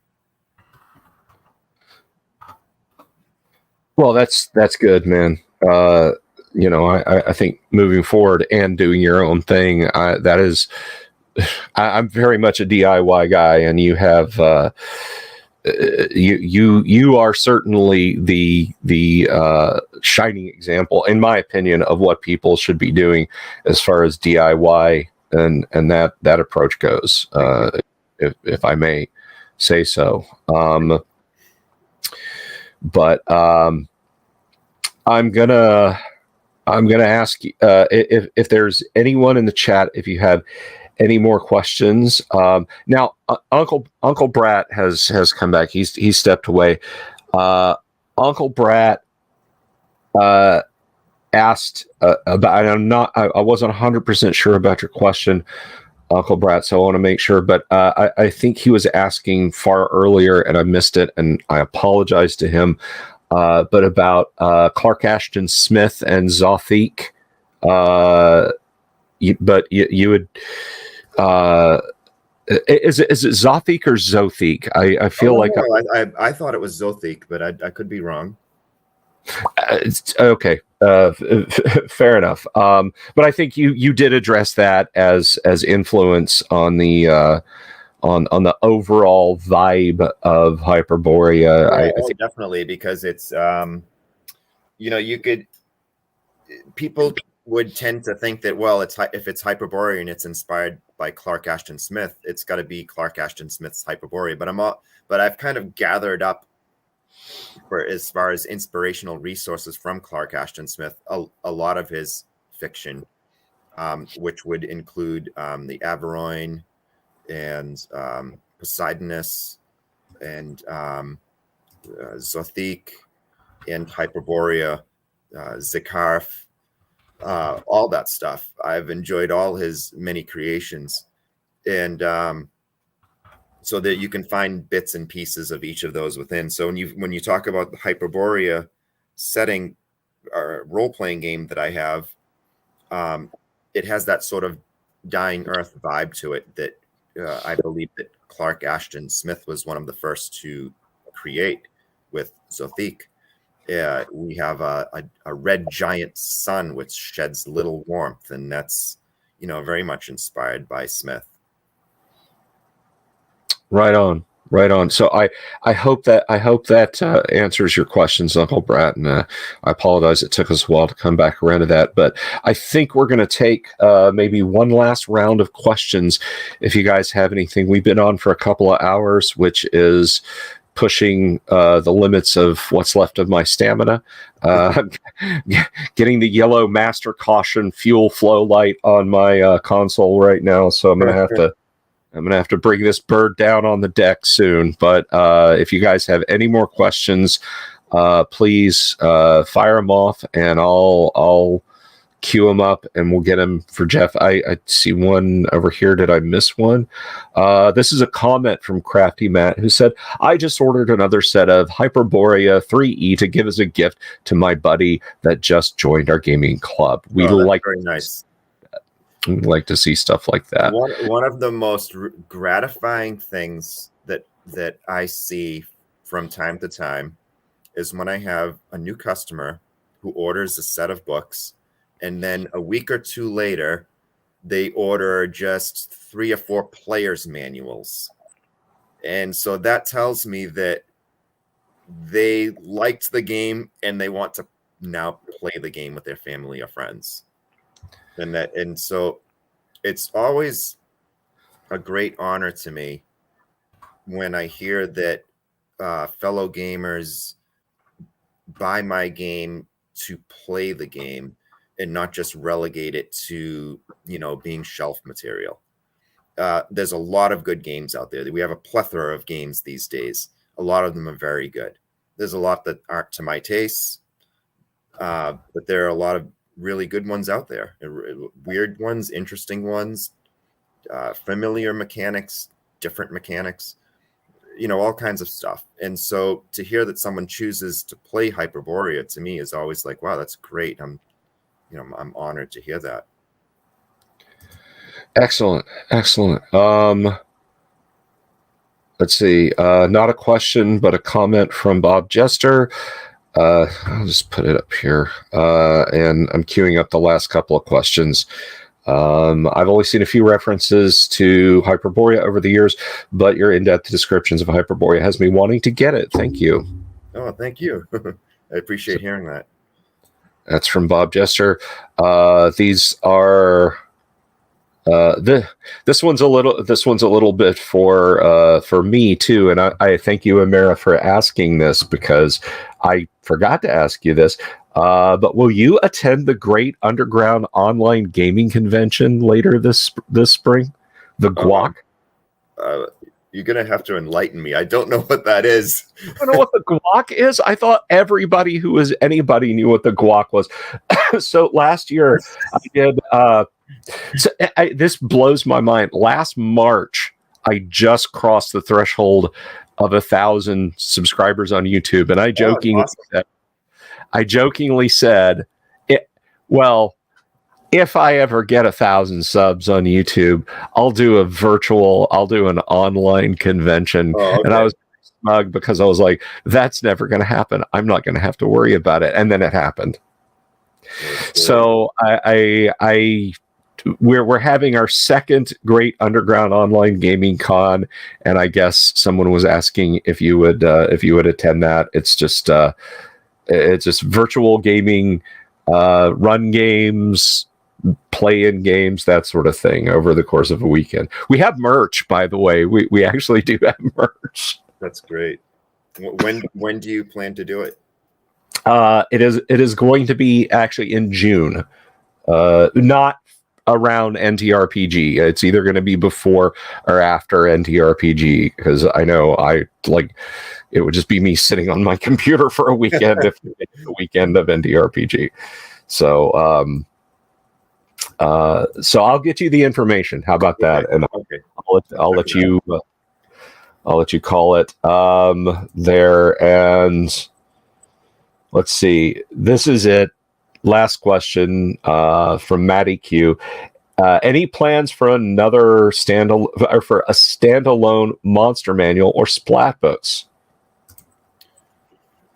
One of the gentlemen who helped me really early on with a lot of the development of the game was a fellow by the name of Colin Chapman. And he's done various role-playing game work over the years for different companies. And he sent me a document at one time that sort of functioned as a sort of splat book that really got more in depth with the various cultures of Hyperborea and ethnicities, to the point of the different clothes they wear and maybe festivals they celebrate, and the types of weaponry and armor that they would prefer, their stylistic embellishments and affectations and everything else. So I thought that's a pretty cool idea, but it's not something that I ever pursued.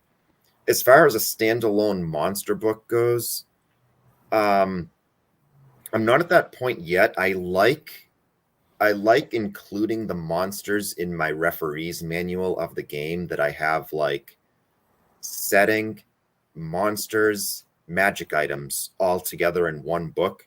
The problem with that is at some point in the future, as I can't keep adding more monsters, at some point that's going to have to be its own book. So it's certainly possible. We'll keep it in mind for 4th edition. Well, there you go. You have it from the man himself.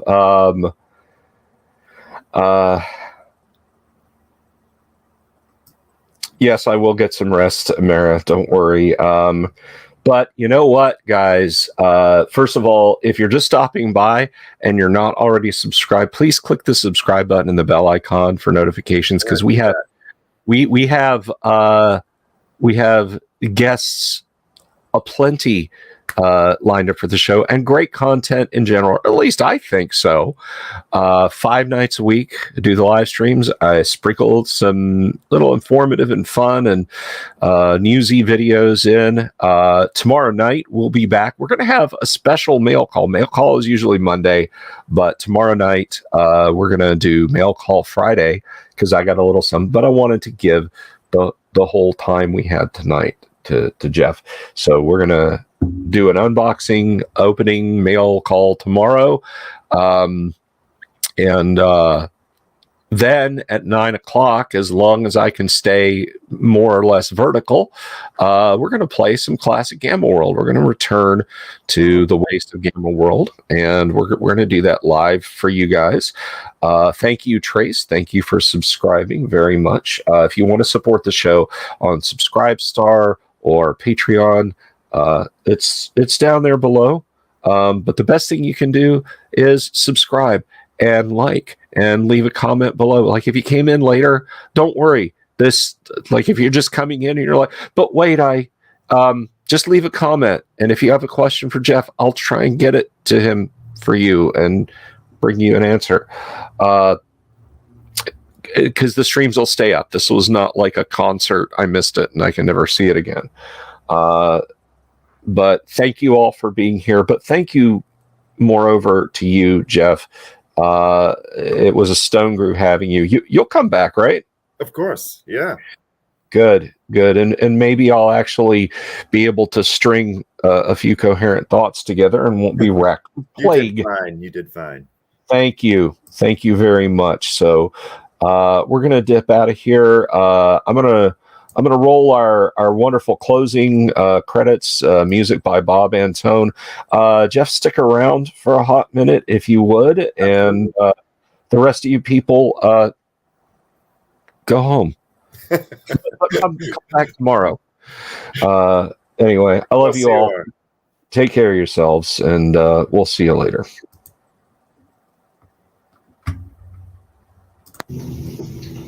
Have you seen my owl bear?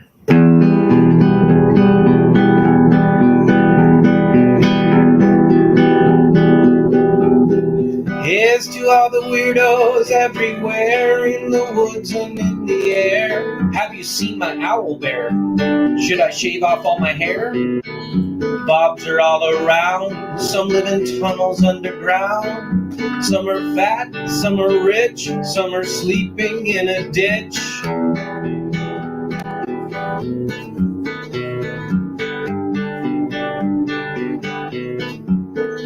Can you ride a crooked horse without a saddle, way off course? Naked as a toad, all the way to Smoky Joe's. Have you seen the little creep driving fast in his little green Jeep? He smells like fish and brandy, but his rotten teeth look dandy. Take me to the show, I don't care if fast or slow. From action flicks to dancing dicks, just take me to the show.